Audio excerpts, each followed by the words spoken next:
Bonsoir à tous. C'est une grande joie pour moi d'ouvrir ce cycle de conférences. Je m'appelle Galit Kenan. J'ai la chance de diriger le Jane Goodall Institute.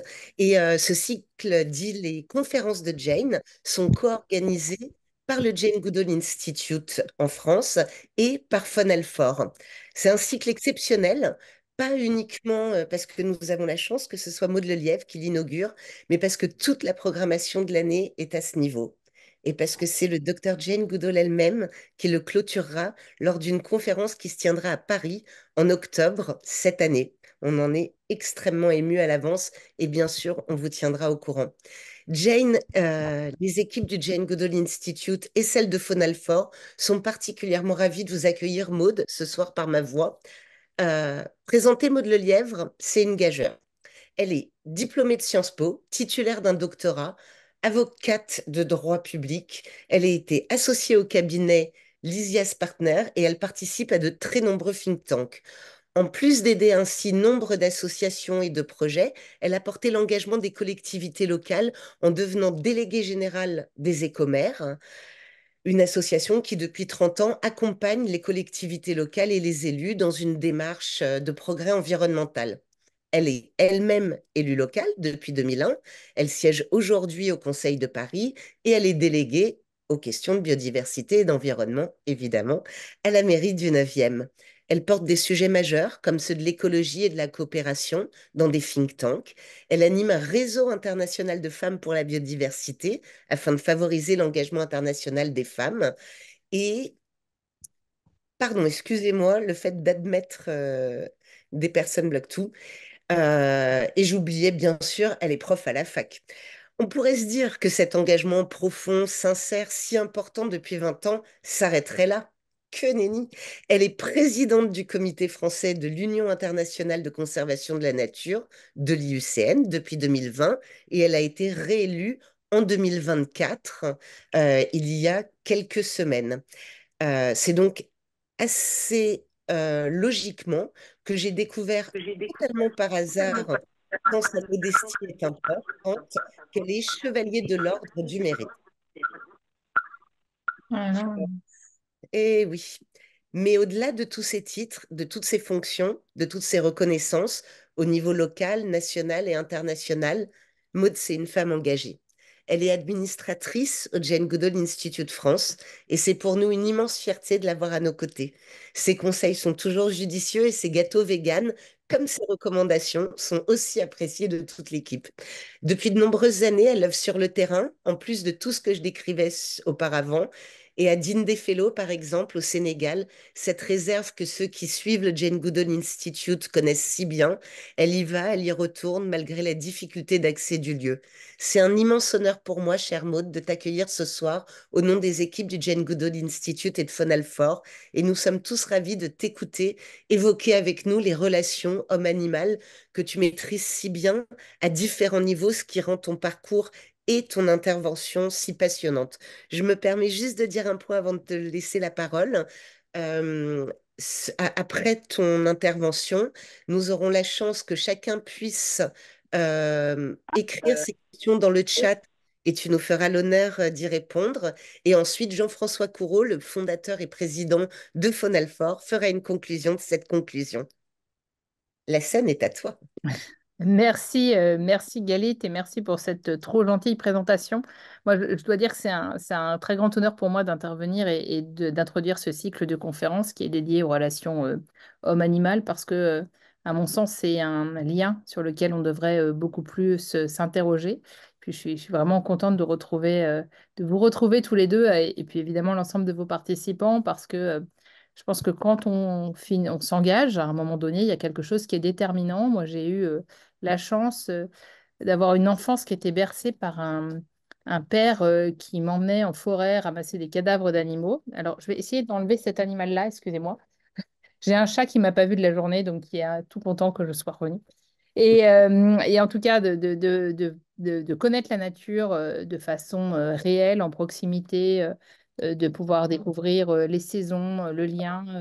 Et ça, je pense que c'est vraiment ça construit vraiment l'enfance des gens et je plaide pour qu'on puisse continuer à travailler sur ce lien entre les enfants qui sont beaucoup trop urbains et la nature pour faire demain des gens engagés qui comprennent dans quel monde on vit. Et puis, j'ai eu la chance aussi d'assister à beaucoup de conférences à une époque où en fait on allait assister au cinéma, des conférences, voir des documentaires, assister à des retours de conférenciers. Et j'ai eu une enfance bercée par les récits des grands primatologues, des récits des gens qui faisaient rêver la petite fille du Maine-et-Loire que j'étais et qui déjà donnaient cette dimension internationale.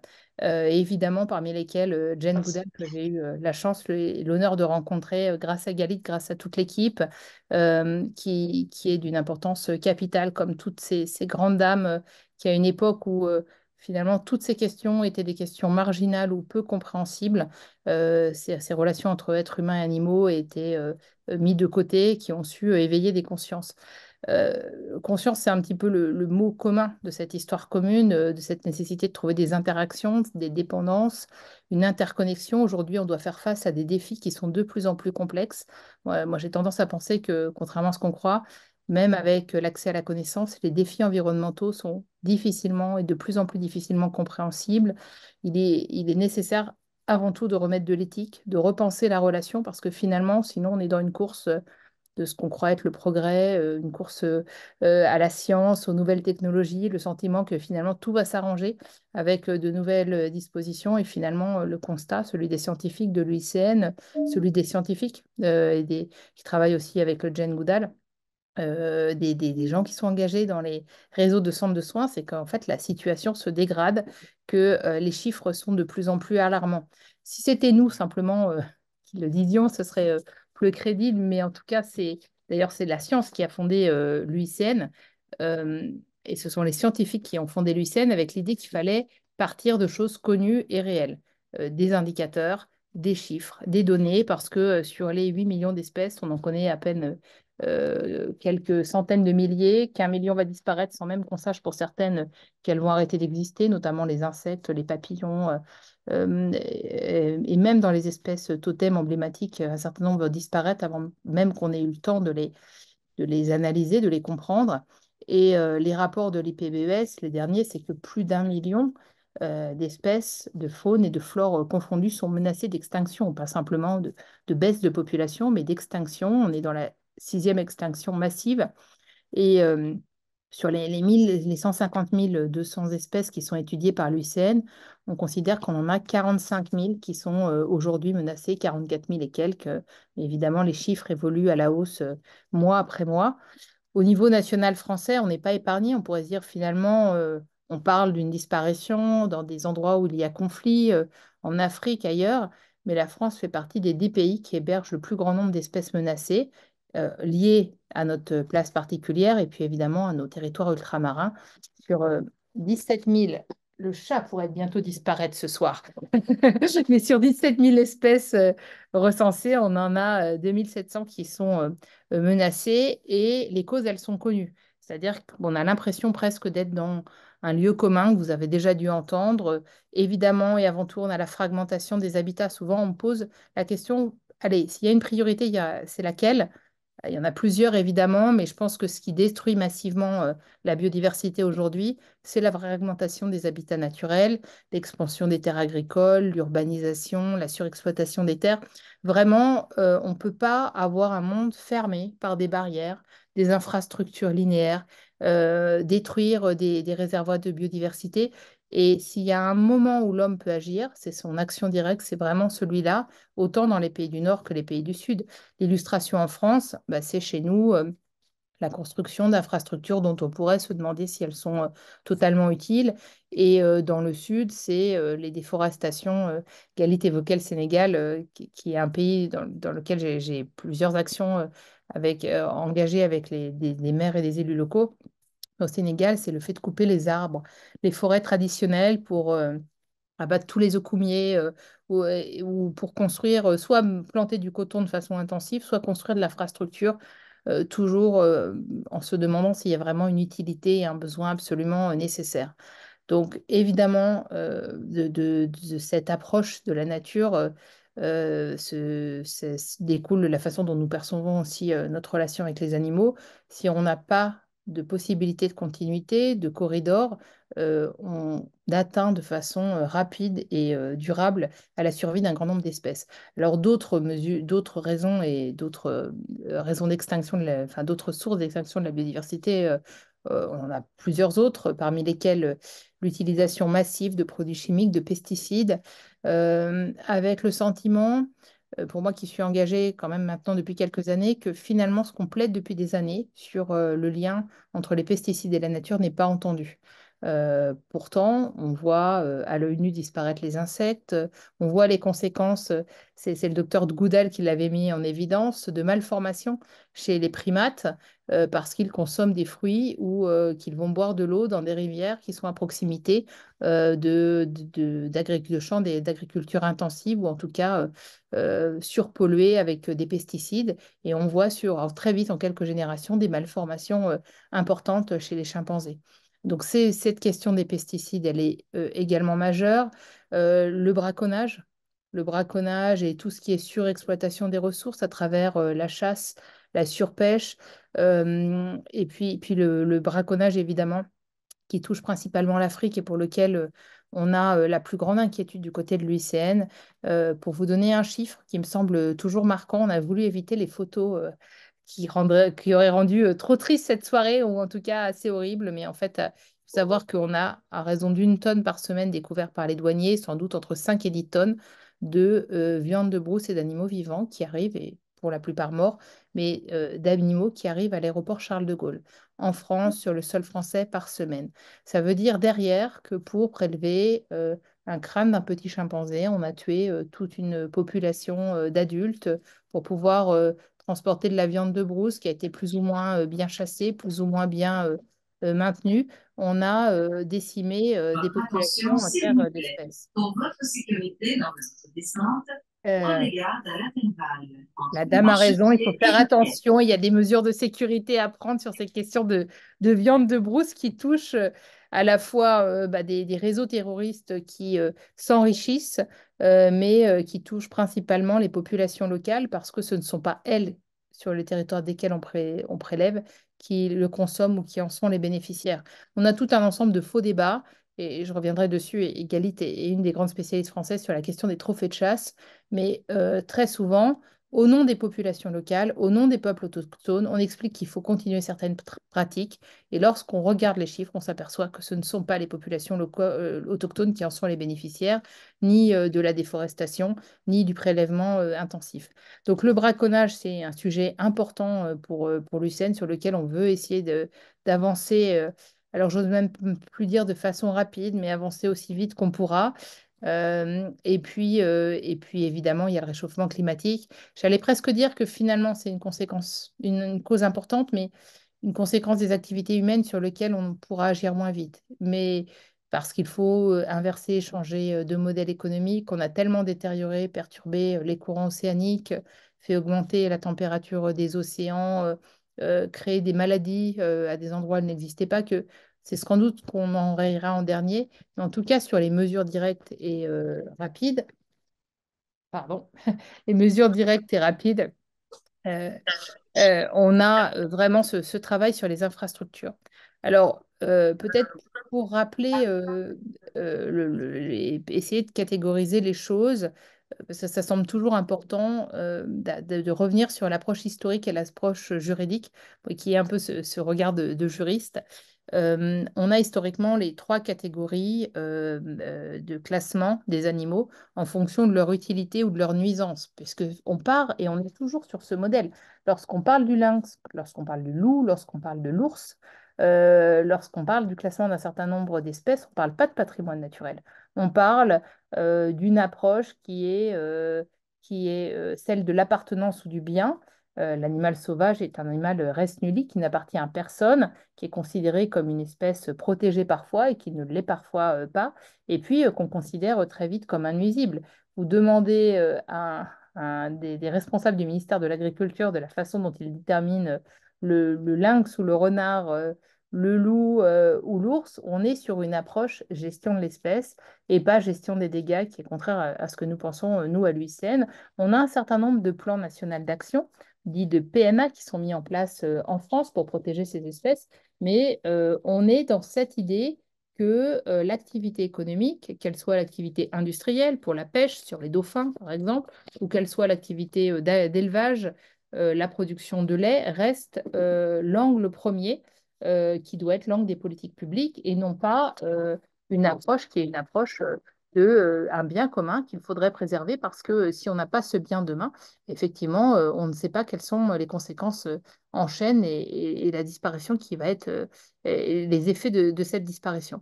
Je reviens sur le loup parce qu'on vient de publier avec 11 ONG, c'est pas rien, 11 ONG, parmi lesquelles WWF, la LPO, l'ASPAS, FNH, FNE et d'autres organisations, dont l'UICN, une pétition. Si j'ai le droit, Galit, je vais faire quelques recommandations à nos auditeurs ce soir. Et on vient de lancer un appel commun au gouvernement français en leur disant, nous demandons, nous, ONG, qui ne partageons pas le même point de vue surtout, de s'opposer fermement au déclassement du loup.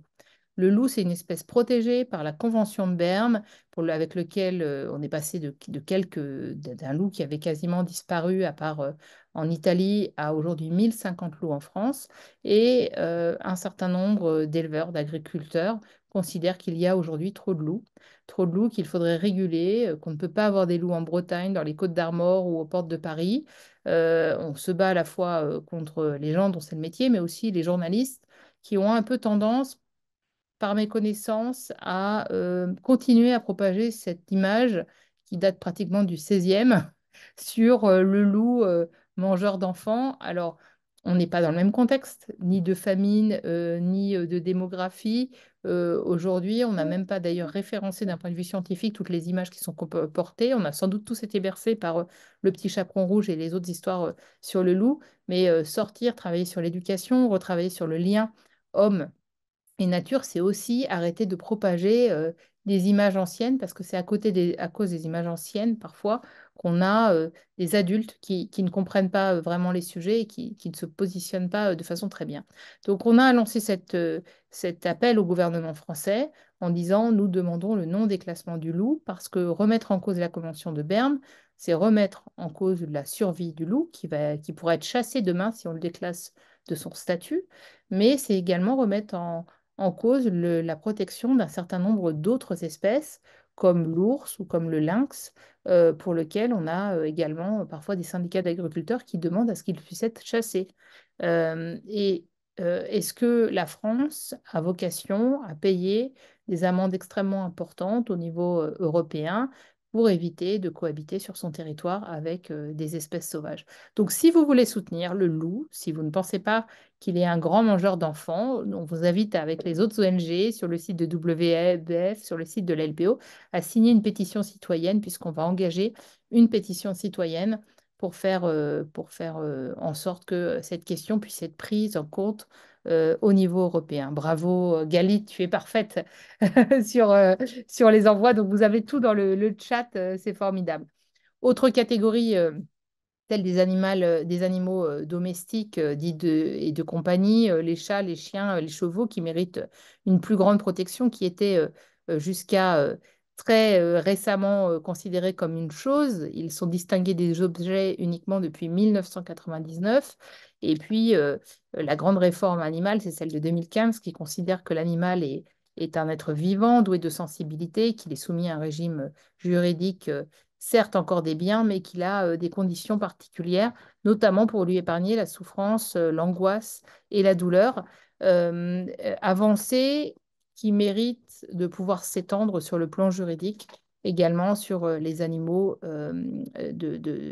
qui servent en milieu pharmaceutique et en expérimentation. Je crois que Jane Goodall a beaucoup d'histoires à raconter sur le sujet. En tout cas, plus on fait avancer la relation et la prise en compte de la douleur de l'animal, plus on a une relation proche à la nature. Et puis, de la même façon, la troisième catégorie, qui est celle des animaux de rente, de production, sur lequel c'est pas totalement le sujet de l'UICN, mais on peut pas, mais qui reste quand même un sujet de société. On peut pas vivre bien dans une société qui considère que la souffrance animale n'existe pas quand il y a du profit. Parce que où est-ce qu'elle s'arrête? Est-ce que ce sont les animaux de batterie? Est-ce que ce sont les dauphins au nom de la sauvegarde de la pêche? Est-ce que ce sont les chimpanzés qu'on utilise dans les laboratoires? Et à quel moment on fait placer l'économie avant la relation de l'homme avec la nature? C'est un peu le sujet de bataille de l'UICN. Nous, notre sujet aujourd'hui, j'allais dire qu'on a été patient. Peut-être que certains ministres ne trouvent pas, mais je trouve qu'on a quand même été patient, comme beaucoup d'organisations environnementales. Le sujet aujourd'hui, c'est qu'il faut obtenir un changement radical du modèle économique. Si on n'a pas ça, on continuera à placer au premier plan l'exploitation, la surexploitation des grands fonds marins, l'exploitation des terres agricoles sur des aires protégées, l'exploitation des bois et la déforestation avant la préservation des habitats naturels. Ce rapport de domination homme animal, il se retrouve, et ce rapport à l'économie, il se retrouve partout, et notamment s'il peut s'entendre lorsqu'on est sur des questions de survie. Moi, je ne remets pas en cause le fait que les populations autochtones puissent chasser, y compris de la viande de brousse, y compris parfois des espèces protégées, si c'est des questions de survie. C'est à nous de pouvoir les accompagner de façon efficace, comme on fait à Fellow ou ailleurs, pour faire en sorte qu'il y ait des modèles économiques alternatifs. Je vais vous raconter une histoire moi, que j'aime bien, qui est celle de Lambaréné. Avec l'UICN, on a un programme qui s'appelle un programme PPI, petit investissement sur des petites initiatives locales. Et on a monté un programme avec une communauté de femmes à Lambaréné, sur le fleuve, là où le docteur Schweitzer avait sa clinique, où l'objectif était d'aider les femmes à la conversion alimentaire en leur offrant la possibilité d'avoir de l'élevage de poulet, créer un restaurant communautaire et servir des plats dans ce restaurant communautaire. Bilan après 3 ans de travail et de soutien, les hommes ne vont plus chasser de la viande de brousse, ils se sont reconvertis sur d'autres activités économiques. Les femmes ont ouvert ce restaurant et cet élevage, fournissent de la viande qui est de la viande moins, avec moins de risques de zoonose parce que les espèces sauvages qui ont été stressées, bah, c'est quand même, d'un point de vue sanitaire, même pour les populations locales, moins bien que de l'élevage sur lequel il va y avoir un certain contrôle. Et puis, comme les femmes, elles travaillent et qu'elles dégagent un revenu, elles ont ouvert derrière une crèche, une école pour les enfants, et avec de l'éducation pour pouvoir permettre à la génération suivante de peut-être espérer faire autre chose que d'aller ramasser du bois et aller chasser de la viande de brousse. Ça, c'est des exemples souvent qui sont peu portés par les bailleurs, dont on considère que c'est un petit peu de la microéconomie, mais qui sont fondamentales parce qu'en 1, 2 générations, on change l'habitude et en changeant l'habitude, on donne un autre revenu aux populations locales.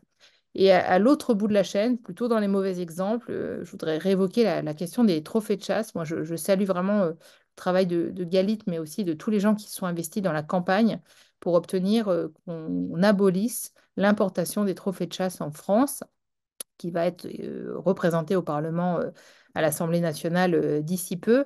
Alors pour ceux qui sont moins au fait du sujet, on a aujourd'hui la possibilité dans un certain nombre de pays, moyennant finance, ça coûte pas très cher d'ailleurs, hein, si vous avez de l'argent à investir, 15 000 euros pour un buffle, 30 000 euros pour un léopard, 20 000 ou 50 000 euros pour un éléphant, allez, 100 000 euros pour un rhinocéros. En achetant un permis de chasse, vous pouvez aller tuer des espèces qui sont des espèces, des grands mammifères en voie de disparition. Alors, indiqués par les pays comme étant des choses sous contrôle, de régulation, comme nous, un peu, on régulerait des sangliers chez nous. La réalité, c'est que, c'est une pratique ancienne du 19e siècle, héritée des puissances coloniales. D'ailleurs, souvent, la chasse dans ces conditions, qu'elle soit en Afrique ou qu'elle soit sur des territoires comme la France, c'est quand même une question, une chasse de classe. C'est la chasse à courre, c'est la chasse à Chambord, où ce sont des grands industriels ou des chefs d'État étrangers qui viennent chasser des espèces qu'on a élevées en cage pour pouvoir les relâcher. Et puis, en Afrique, ce sont des gens qui ont les moyens de dépenser 50 000 euros pour aller tuer un éléphant. Et donc aujourd'hui, l'Union européenne est le deuxième importateur légal derrière les États-Unis de ces trophées. La France est le sixième importateur européen. Et il faut comprendre que le trophée, c'est le symbole d'une chasse réussie. vous avez tué votre animal, donc vous le ramenez pour l'exposer dans le siège social de votre entreprise ou dans votre salon. L'idée, c'est de... On ne peut pas agir sur les pays. Il y a un principe de libre indépendance des pays et de libre autogestion, ce qui est normal. Mais l'idée, c'est de se dire, si on ne peut plus ramener son trophée, on ira moins tuer des éléphants puisqu'on ne pourra plus le ramener, qu'on n'aura plus ce côté un peu, j'allais presque dire viril, d'exposition de sa tête de rhinocéros dans sa propriété. Donc, c'est un exemple aujourd'hui de pratique qui reste.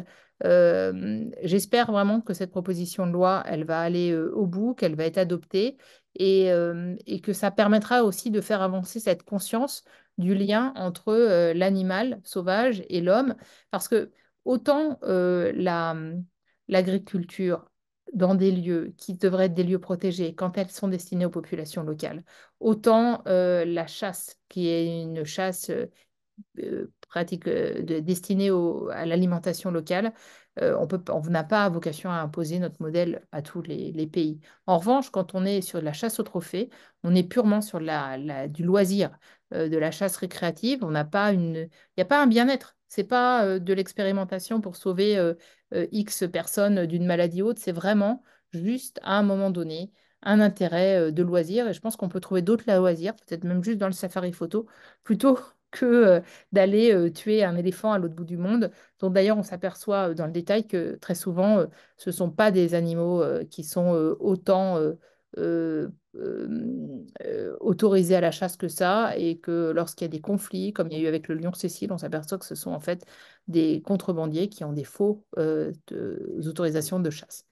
Alors, évidemment, c'est pas si évident. Là, on a l'impression que c'est un monde blanc ou noir. On a quand même, sur un certain nombre de territoires, la difficulté et la nécessité de pouvoir gérer le conflit entre l'homme et l'animal, notamment parce que sur un certain nombre de territoires, les animaux sauvages causent des dégâts à l'agriculture, parfois peuvent tuer des populations dans un conflit, et souvent parce qu'on a trop rapproché l'homme de l'animal. On a construit des villes trop près, on a développé de l'agriculture dans des endroits qui étaient des endroits qui étaient auparavant sauvages. Et l'idée, pour avoir cette bonne coexistence, c'est de travailler sur de l'aménagement. C'est ce qu'on essaie de faire, notamment avec le programme d'investissement que j'ai évoqué tout à l'heure de l'UICN, d'inciter, d'avoir une évaluation, inciter et permettre une évaluation des risques, par exemple d'avoir des routes de sous-bois, en sous-bois qui peuvent causer des coalitions entre l'homme et l'animal. Bah, c'est l'idée de pouvoir créer d'autres types de voies, c'est créer des corridors écologiques. Donc ça, c'est valable au nord, hein.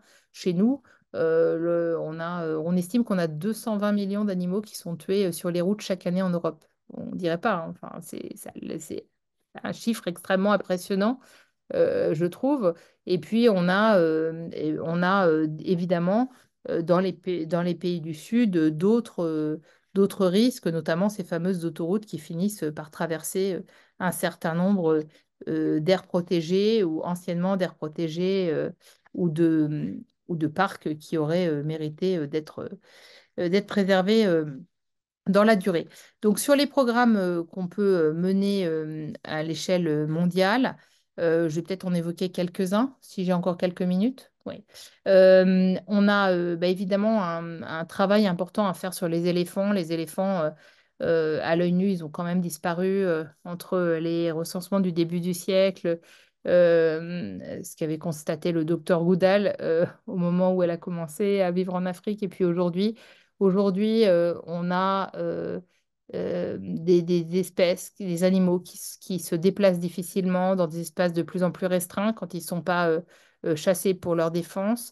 Et on a des grandes exploitations qui finissent par couper totalement leur lieu de vie. Ça a été un des objets de débat.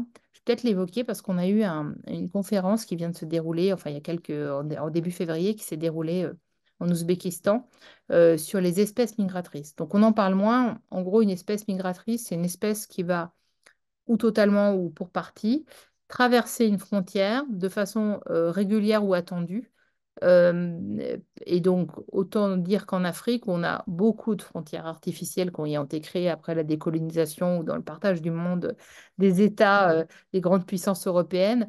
On a des espèces, soit qui traversent plusieurs frontières, soit même comme les chimpanzés, qui sont considérés, depuis la COP qui s'est déroulée d'ailleurs cette année, comme des espèces migratrices parce que des espèces transfrontalières, et notamment les jeunes femelles, quittent leur groupe d'origine et passent souvent des frontières à cette occasion. Les mâles, eux, restent dans le leur. Donc, on a dans cette COP identifié un certain nombre d'espèces, fait rentrer sous protection un certain nombre d'espèces nouvelles, avec l'idée qu'il fallait pouvoir travailler sur la coopération. Parce que, quelle que soit l'espèce, c'est déjà compliqué à préserver sur son territoire, mais lorsqu'on change de territoire, il faut imaginer que ça fait l'objet de réglementations différentes, de négociations, parfois dans des zones où il y a des conflits armés qui rendent encore la protection plus difficile, et que se mettre d'accord, c'est pour ces espèces migratrices absolument essentielles. Il y a eu quelques bonnes nouvelles comme la création de corridors, mais en tout cas pas suffisamment et pas à l'aune des disparitions et de l'inquiétude sur les listes rouges. Alors que peut-être pour évoquer un autre exemple, un exemple peut-être positif, c'est ce que essaie de mettre en place l'UICN au Népal, où j'ai eu la chance d'aller il y a quelques temps. Le Népal a réussi, avec des politiques de préservation, l'équivalent de nos PNA, à tripler sa population de tigres entre 2009 et 2022, alors que c'était une espèce au bord de la disparition. Mais évidemment, ça a engendré des conflits, et dans ces conflits, notamment, il y a à peu près une centaine de personnes qui ont disparu et qui ont été soit blessées, soit sont morts lors des attaques de tigres. Donc, on ne peut pas ignorer le problème. Le vrai sujet, et c'est ce que ce que font les ONG au Népal, c'est qu'il faut travailler dès l'enfance sur cette question de cohabitation. C'est l'UICN qui travaille sur les programmes de l'éducation nationale là-bas pour justement mettre l'environnement au cœur des préoccupations. Et puis, elle travaille avec les populations locales qui sont plus âgées pour mettre en place des politiques de préservation. J'allais dire que moi, j'ai appris quand je suis allée au Népal parce que j'aimerais parfois que nos ministères, au lieu juste de nous asseoir dans des J'arrive. tables rondes pour parler du Grenelle, de conventions et autres, parfois nous associent en amont pour faire un petit peu changer les choses. Des solutions, on en a, elles existent. Euh, c'est souvent mettre en place des mesures de surveillance, de dissuasion, en faisant appel aux scientifiques. Est-ce qu'il faut des barbelés, des clôtures? Est-ce qu'il faut, comme au Zimbabwe, avoir des méthodes d'effarouchement pour que les espèces qui peuvent être un danger pour l'agriculture ou pour l'homme puissent contourner? Est-ce qu'il faut transformer? Et moi, je plaide vraiment pour l'Afrique, pour que ce soit en Afrique, pour que ce soit le cas, sur le changement d'utilisation des terres agricoles. Aujourd'hui, on a des zones urbanisées, des forestées, des terres agricoles qui arrivent en limite des aires de protection. Pour faire en sorte que ça se passe bien, il faut des zones tampons. D'abord, c'est aussi une garantie pour pas que les espèces meurent en ingérant des pesticides et des produits chimiques.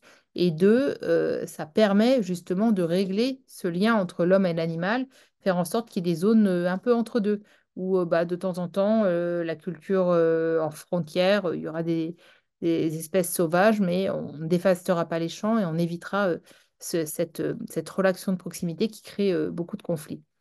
C'est, c'est dans les programmes qu'on a portés à l'UICN, on en a plusieurs qui portent sur l'amélioration et la coexistence faune-homme, notamment au Niger, où on a travaillé sur la gestion des conflits avec les éléphants, les hippopotames ou les hyènes.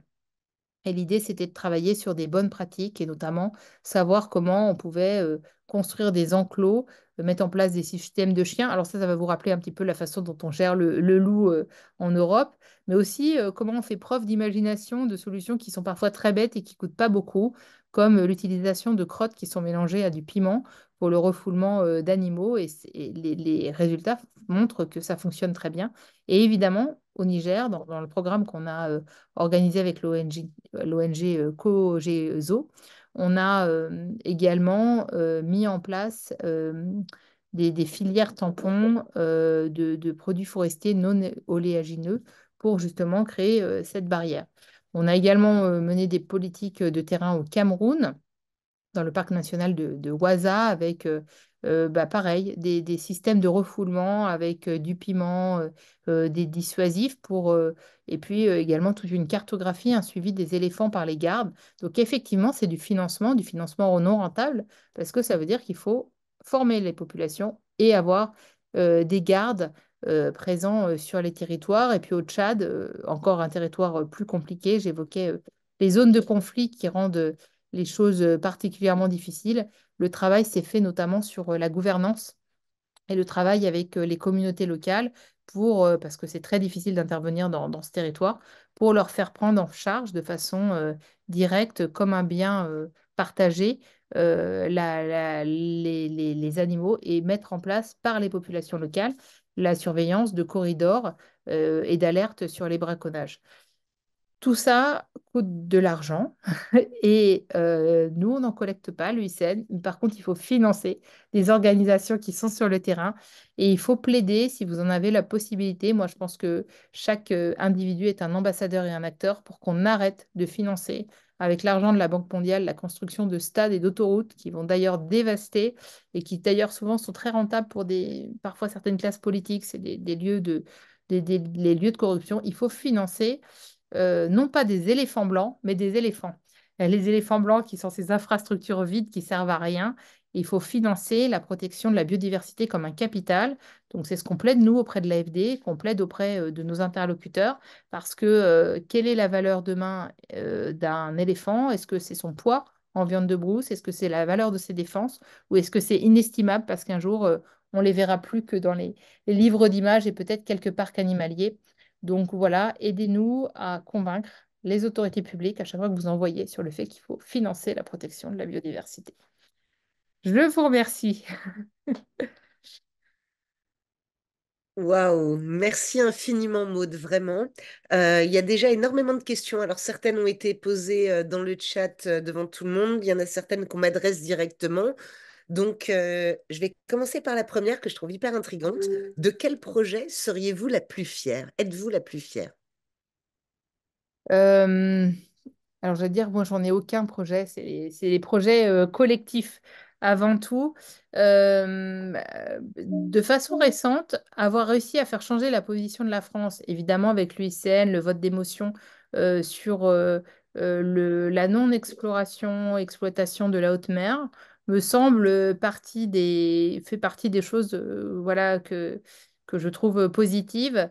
Sur le terrain, évidemment, moi j'ai une affection particulière pour la réserve de Digne des Fellows parce que c'est vraiment un projet qui allie les communautés de femmes, le maire qui est une chouette personne, les scientifiques de Jane Goodall et que à un moment donné, je pense que certains d'entre vous ont eu cette chance comme moi, mais avoir un émerveillement personnel parce que on voit des chimpanzés dans la nature très tôt le matin, bah, ça se remplace pas. Moi, j'allais dire que j'espère que c'est la prochaine bataille que je vais mener qui me rendra le plus fière. J'ai un gros sujet de bras de fer avec le gouvernement. Je sors d'un rendez-vous d'ailleurs avec le ministre. Je souhaite qu'on arrive collectivement à faire réintroduire le vison. Donc le vison, c'est le mammifère le plus menacé d'Europe. En plus, c'est drôlement mignon un vison là. J'espère avec rien qu'en utilisant l'anthropomorphisme, arriver à convaincre tout le monde. Et en fait, il y a un élevage dans lequel il y a des petits qui est à Zodissée. Ces animaux sont relâchables. Il y a eu un live qui a financé tout ça. Il y a tous les indicateurs au vert. Il reste qu'une signature d'un ministre sur un parapheur.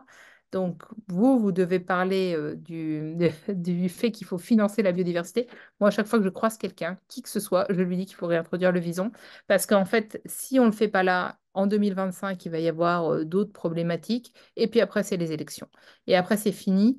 Et aujourd'hui, on va avoir un élevage qui a été conçu pour faire de la réintroduction, qui va garder des espèces qui devraient être dans la nature et qui va être en surpopulation. Et qu'est-ce qu'on en fait de ces espèces en surpopulation? On les met dans un autre élevage alors qu'elles devraient être lâchées. On les euthanasie parce qu'elles sont trop nombreuses. Donc vraiment, voilà, j'espère que ce sera ça ma prochaine victoire et dont je serai la plus fière. C'est joli. Et après, il y avait une question sur la protection des espèces. Quel est le plus grand défi majeur, la plus grande urgence en termes de protection des espèces menacées, je suppose? ou pas? La plus grande urgence, c'est il faut conserver l'écosystème. On ne peut pas vivre sur une planète en mauvaise santé, ni les animaux, ni nous. On a une planète de plus en plus polluée par une multipollution.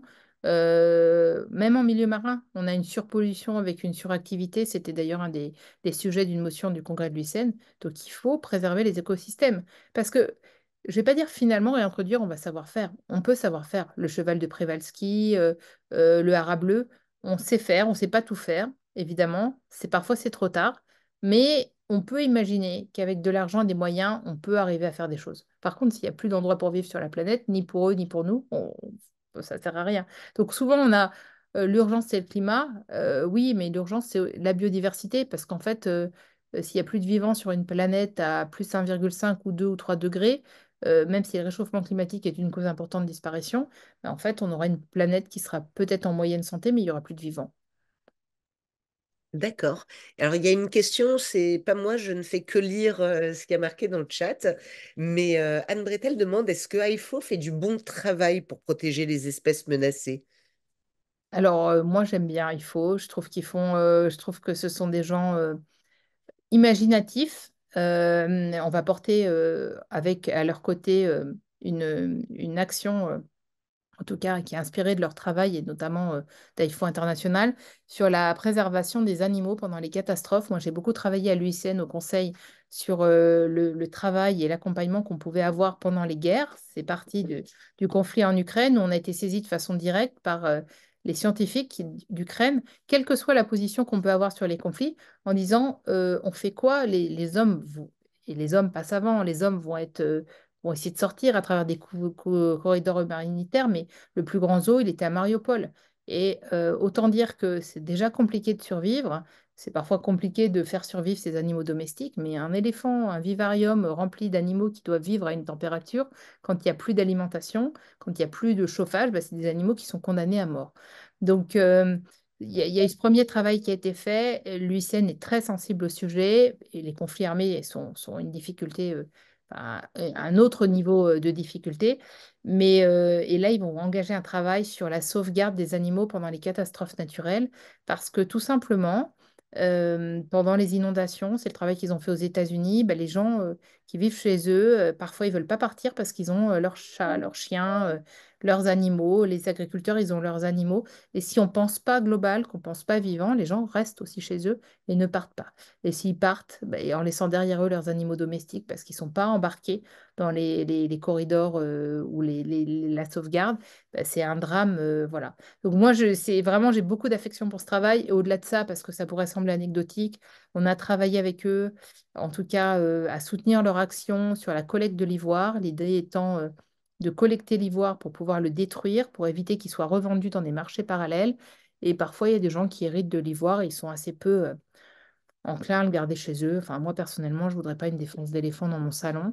Ou ni un trophée de chasse. Donc, en fait, pouvoir les rendre et les donner fait partie, à un moment donné, d'un système éthique et positif. Donc, moi, oui, voilà, je trouve qu'il y a beaucoup de choses intéressantes. Est-ce que je peux avoir 2 minutes? Je vais rallumer une lumière parce que sinon, je vais finir dans le noir.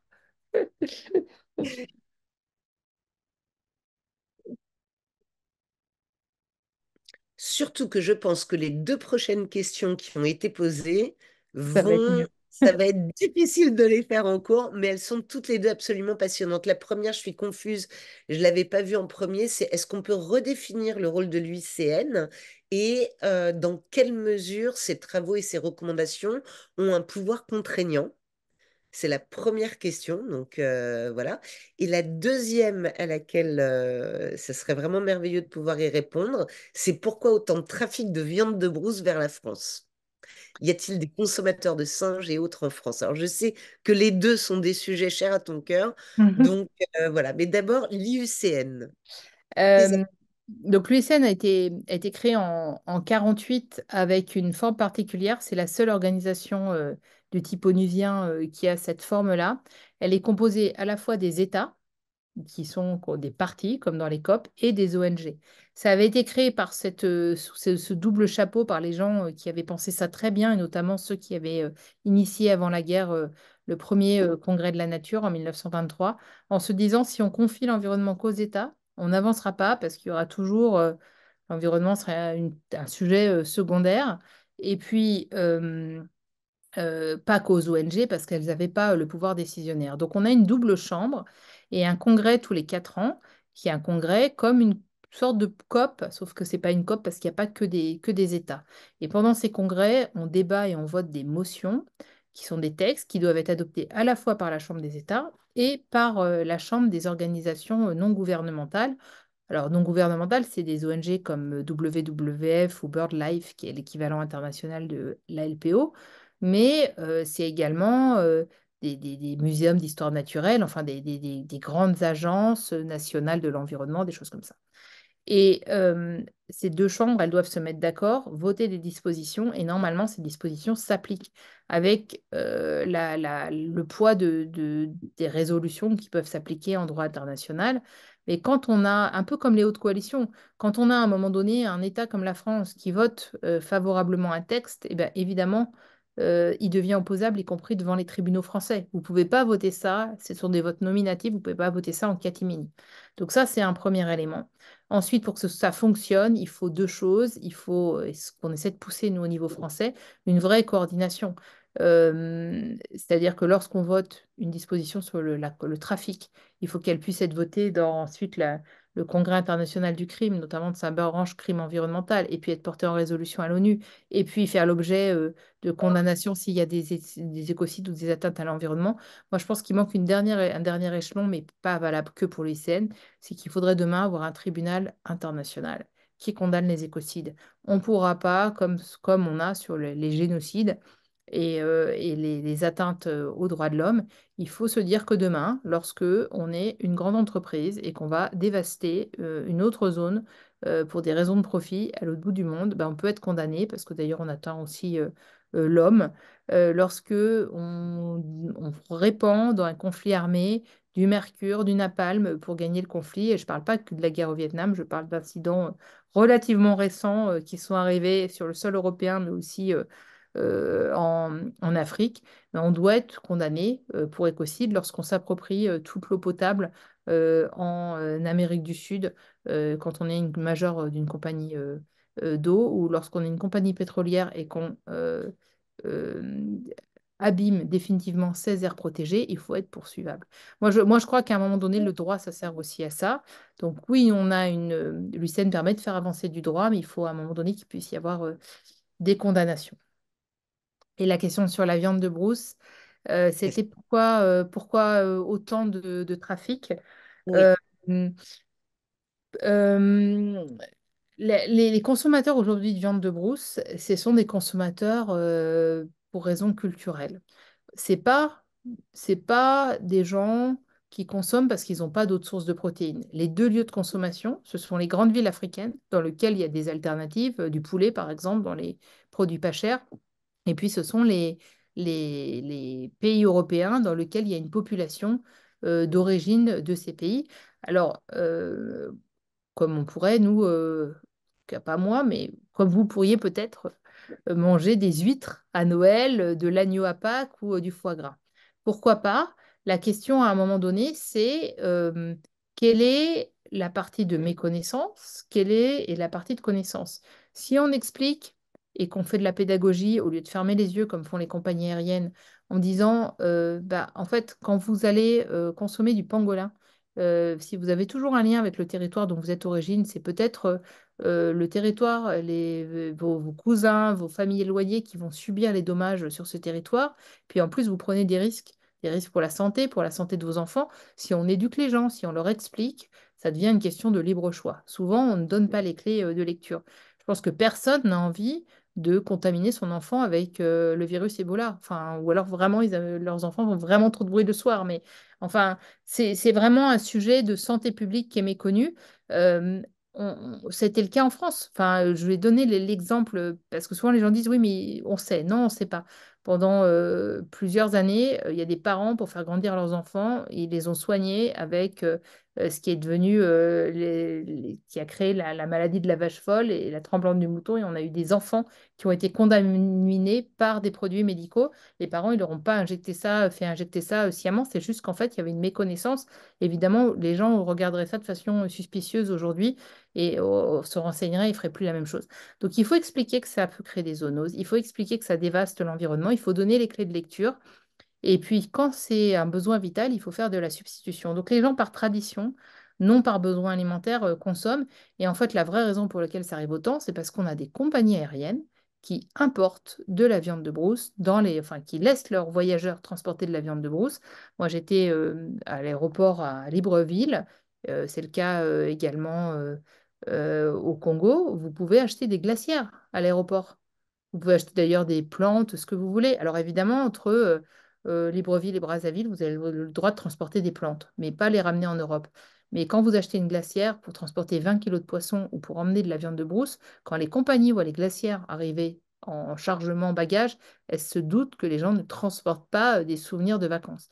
Et pourquoi les compagnies sont responsables? Parce que pour vendre plus cher des billets, sur des destinations qui sont principalement destinées aux gens d'origine de ces pays. Et pour surtaxer les billets, ils laissent et ferment les yeux sur le fait que les gens peuvent avoir 2 fois 23 kilos de bagages, donc transporter. Donc c'est tout un système qu'il faut démanteler. Il faut faire en sorte que les gens n'achètent pas des autorisations et des kilos de bagages à Barbès pour pouvoir ramener de la viande de brousse ou pouvoir exporter autre chose. C'est du microtrafic fait et connu aussi bien par les douanes, la police ou les compagnies aériennes. Les douanes, elles disent qu'elles ne peuvent pas contrôler 100% des avions. Contrôler 100% un avion, c'est 7 heures de contrôle. Donc, vous ne pouvez pas arrêter le temps d'ouvrir tous les bagages, de faire tous les procès-verbaux. Vous ne pouvez pas faire ça sur tous les vols. Et puis surtout, si derrière, il n'y a pas de condamnation, ça sert à quoi? C'est un petit peu comme quand vous faites arracher votre téléphone portable dans la rue, vous allez passer plus de temps à porter plainte qu'à espérer que quelqu'un puisse le retrouver. Donc, si demain, vous n'avez pas de condamnation, il faut renforcer le panel juridique, bah, ça ne sert à rien. Si vous êtes intéressé par le sujet viande de brousse et trafic, moi, je peux vous suggérer d'aller sur le site de l'UICN. On a un rapport entier qui a été fait sur toutes ces questions, avec 25 propositions, dont un certain nombre de propositions. Et évidemment, dans tout ça, on retrouve des singes, des chimpanzés, et des images assez affreuses quand on est sur place. Merci beaucoup, Maud. Je sais combien c'est un sujet important à tes yeux et combien tu le portes depuis très longtemps, mais c'est déjà la fin de notre conférence et le mot de la fin est traditionnellement dans ce cycle de conférences dévolu à Jean-François Couraud. Merci beaucoup, Maud, et nous t'écoutons, Jean-François, avec attention.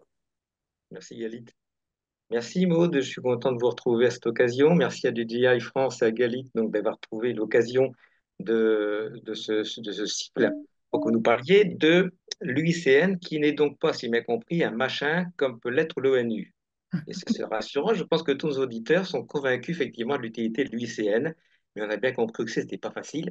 C'est pas facile effectivement de convaincre, et notamment de convaincre nos dirigeants puisque la vision, malheureusement, de la relation homme-animal reste une vision utilitariste, hein, essentiellement. Et je vous conseillerais d'avoir rapproché l'animal domestique de l'animal sauvage, parce que effectivement, on a bien la même vision, effectivement, de ces deux groupes animaux, même si l'animal domestique est à notre dévotion, à notre main, l'animal sauvage, finalement, on a bien le même regard, et quand on peut l'exploiter, eh bien, on l'exploite sans vergogne. Alors, cette vision utilitariste, euh, bon, vous l'avez souligné, il me semble aussi, est due notamment au fait qu'on a des intérêts politiques à court terme et des intérêts économiques contre lesquels il est difficile de faire face. Mais l'opiniâtreté de l'UICN, et vous avez fait part effectivement de la vôtre en particulier, peut espérer que l'on voit dans l'avenir le rapport changer et qu'il y ait cette coexistence homme-animal que vous appelez de vos voeux, comme nous aussi d'ailleurs. Je me suis interrogé quand même quand vous avez dit qu'il fallait réintroduire de l'éthique. Alors ça peut paraître évident, mais en somme, quand vous avez parlé de ce qui pouvait faire évoluer la situation, il m'est apparu que c'était beaucoup de techniques qu'il fallait mettre en œuvre, soit la technique telle que l'ingénierie agricole, pour faire des zones tampons, par exemple, entre culture et forêt, mais aussi de la technique sociale, puisqu'il faut effectivement amener les populations qui ont des pratiques culturelles, des pratiques culturales aussi d'ailleurs, qu'il conviendrait de faire évoluer, mais on ne peut pas aller à l'encontre effectivement, et c'est tout un travail de longue haleine. Donc c'est quand même beaucoup d'ingénierie et d'ingénierie tant de technique que de social. En parlant d'ingénierie sociale, je ne sais pas d'ailleurs si je dis bien les mots, mais je pense effectivement aussi que c'est aussi important. Voilà, j'espère effectivement que vous avez trouvé, je suis sûr que vous avez trouvé les mots, et j'espère effectivement aussi que vous aurez convaincu que pour tous les auditeurs de ce soir, qui sont tous des gens impliqués dans la préservation de la vie sauvage, vous aurez effectivement convaincu qu'il y a quand même beaucoup à faire, mais beaucoup à espérer, parce que sans espoir, on n'entreprendra pas effectivement, et on laissera les choses entre les mains de personnes qui aujourd'hui ne savent pas prendre leurs responsabilités. Merci encore beaucoup, Maud. Merci. Au revoir à tous. Merci infiniment et je me permets un dernier mot au-delà de vraiment d'avoir inauguré ce cycle Maude avec, c'était vraiment passionnant et je crois que tu me disais cet après-midi que la programmation de l'année était très belle. Mercredi 24 avril, nous avons la chance d'accueillir Yolène Delabigne qui va parler aussi beaucoup du réensauvagement et du rewild et comment est-ce que on peut protéger la biodiversité et la faune sauvage. Je sais que ce sont des sujets importants pour toi également. J'espère que ce le sera pour vous tous. Je me suis permise de vous mettre le lien vers la réservation pour ceux que ça intéresse. Merci infiniment, Maude, de la part de toutes les équipes de Faune Alfort et du Jane Goodall Institute. Bonne soirée à Merci, tous. bonne soirée. Merci. Au revoir. Au revoir. Bye.